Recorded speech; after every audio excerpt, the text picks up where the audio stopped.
કે એ જ ગતિથી આજે માન્ય ભૂપેન્દ્રભાઈ પટેલ અને માન્ય જગદીશભાઈ પંચાલની સરકાર સહકારિતાને બળ આપવા માટેનું કામ સતત કરી રહી છે.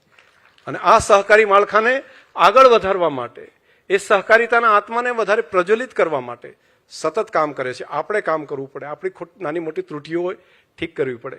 આપણે કેવી ત્રુટિઓમાં પડી જઈએ છીએ? સરકારને પરિપત્ર કરવો પડે કે તમારે આવી જ ગાડી વાપરવી પડે, ઇનોવાથી મોટી ગાડી નહીં વાપરો. કેમ ભાઈ, કેમ સરકારને પરિપત્ર કરવો પડ્યો? શું કામ? હું આજે તમારો બધાનો માયલો છું ને એટલે બોલું છું. ને મને ખબર છે હું સહકારી આગેવાન છું, રાજ્યનો આગેવાન છું, તો પણ હું આ વાત કરું છું ને બહુ ગંભીરતાપૂર્વક વાત કરું છું. કેમ સરકારને કરવો પડ્યો પરિપત્ર?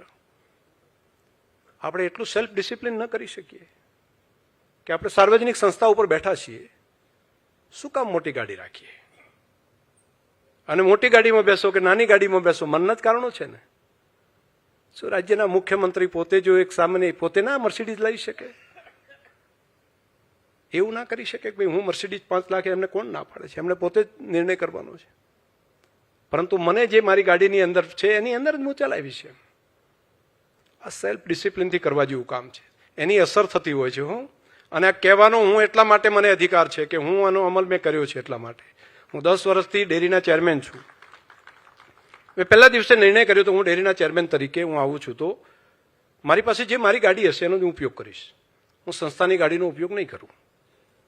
હું એની અંદરથી ડીઝલ નહીં લઉં, હું ડ્રાઈવર નહીં રાખું, હું ટીએડીએ નહીં લઉં, હું પથ્થું નહીં લઉં. કેમ?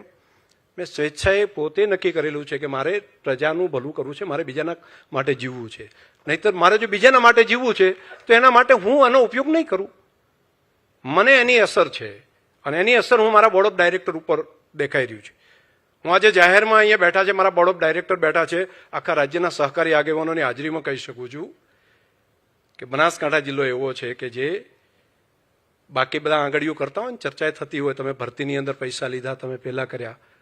હું માત્ર મારું પેલું નહીં, મારો પોતાનું નહીં, મારો બોર્ડ ઓફ ડાયરેક્ટર પણ 1 પણ રૂપિયો ક્યાંય ભરતીની અંદર નથી લેતો. આવું જાહેરમાં હું સ્ટેજ ઉપર કહી શકું તો એની અસર છે, એની વ્યવસ્થા બની છે. આ થઈ શકે છે, આ શક્ય છે. સહકારી આગેવાનોમાં મંડળીઓની અંદર ક્યાંક પ્રોબ્લેમો થતા હતા. ફેટ વધી જાય, ફેટ ઘટી જાય, ઊંચા કરે, નીચા કરે. રસ્તો શું હોય? ગાળો બોલ્યા કરવાની, વિરોધ કર્યા કરવાનો? ના, એવું નહીં. નાનકડું મશીન ડેવલપ કર્યું, ફેટ અને એસએનએફ 2ની ગણતરી કરીને પૈસા આપવાનું ચાલુ કર્યું.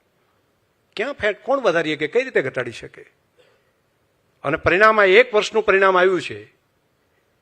આ વર્ષે દૂધ મંડળીઓ, રાજ્યની, આ ભારતની મંડળીઓ કહું છું, ભારતના જ એક જિલ્લાની વાત કરું છું, ભારતના જે ગુજરાતના જ જિલ્લાની વાત કરું છું. દૂધ મંડળીઓ આવતીકાલે ભાવ વધારો આપવાનો છે. તો ભાવ આપ્યા પછી સંઘ ભાવ વધારો આવે બરાબર છે, પરંતુ દૂધ મંડળીઓની અંદર નાની નાની બાબત 4 મહિને ઓડિટ કરાયું, ફાઇનાન્શિયલ ઓડિટ કરાયું, ટેકનિકલ ઓડિટ કરાયું અને નાની નાની બાબતમાં સુધારો કર્યો. પરિણામ એ આવ્યું કે આવતીકાલે મંડળીઓ પોતે ભાવ વધારો આપવાની છે. અને એ આંકડો કદાચ 700 કરોડથી વધારનો હશે કે પોતે મંડળીઓનો ભાવ ફેર જે આવે છે એ આટલો મોટી રકમ એ આપી શકશે.